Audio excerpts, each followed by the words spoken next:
So this is the one and only Ready Steady Cook arcade cab. Who's on the side? Only Ainsley Harriott. Yeah, boy. So this thing, from what I've seen, you got stereo speakers.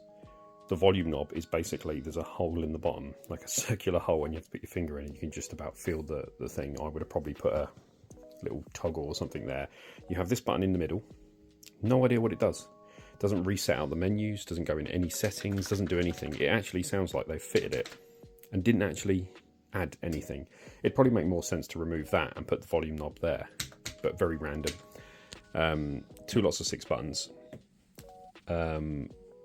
Really awkward placement as well, because you've got the stick and it's not much, there's not much room to, you know, use it. Kind of feels, I mean, if it was over slightly, even by an inch, that would have been so much better. I mean, but then again, it's a Ready Steady Cook cab. What more could you expect? You've got a PC screen, I would have assumed, but it does say 720p. I can't make out what that is. The other problem is everything is bolted down. I undone those bolts and you can't get in. I assume they glue it shut and then they bolt it. As for the screen, I think you could probably pull this away, use a heat gun, and this would pop out, because the screen is actually in eco mode, and you could probably make it a lot better. Pandora's Box CX, not the worst Pandora's Box, but it does struggle with some games. I feel like this would be an ideal candidate for like a PC build inside, you know, make some vent holes and then put a PC inside and then have a better type of emulation, or a Mister, something like that would be good. This is a wall mounted cab, so it's got like 2 hooks on the back that you sort of put the ones on the wall and then hook it in place. Not sure how strong they are, but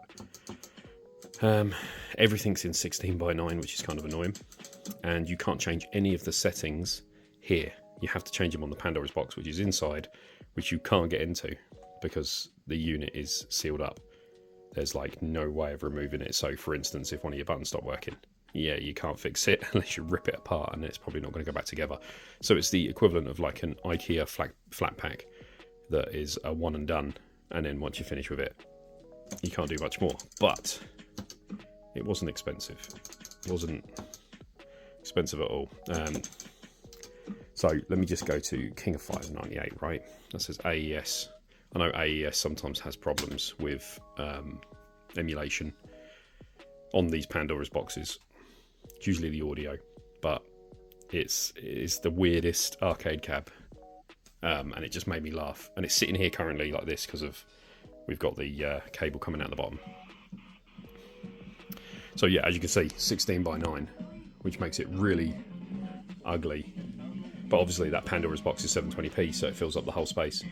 I would have adjusted it to 4:3 and probably had a bezel that come down there. But I mean, the quality's not, it's not absolutely, you know, let's go to practice. Got like a kind of filter over it as well. So instead of like a scanline filter, it's got like a smoothing filter. Almost looks like it's cell shaded. Not the worst, as you can see, but you know, I suppose it's the best it can do with like a 720p screen.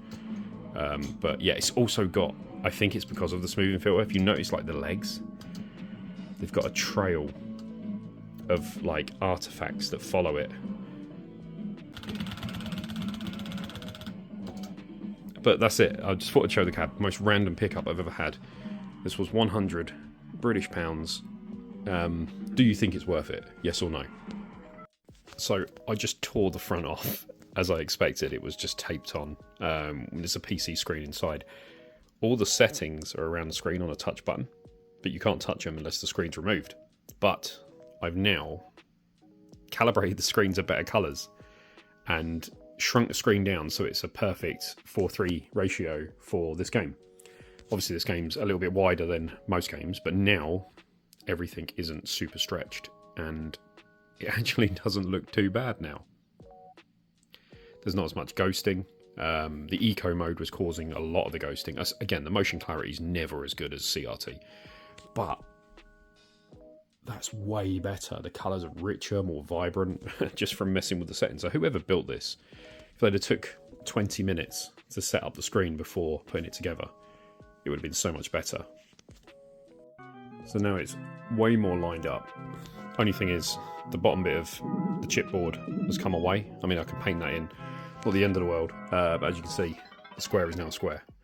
And you do get the black bars each side, but now it's perfectly lined up and a lot more colourful, a lot more crisp. I also noticed that if you enable the game optimization rubbish or whatever, that adds the scan, not the scan line, it adds like a filter over the top, a blur filter.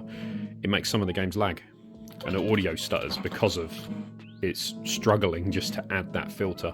So definitely have to turn that off if you want it to be smoother. But Pandora's Box in general are pretty crap anyway and very cheap.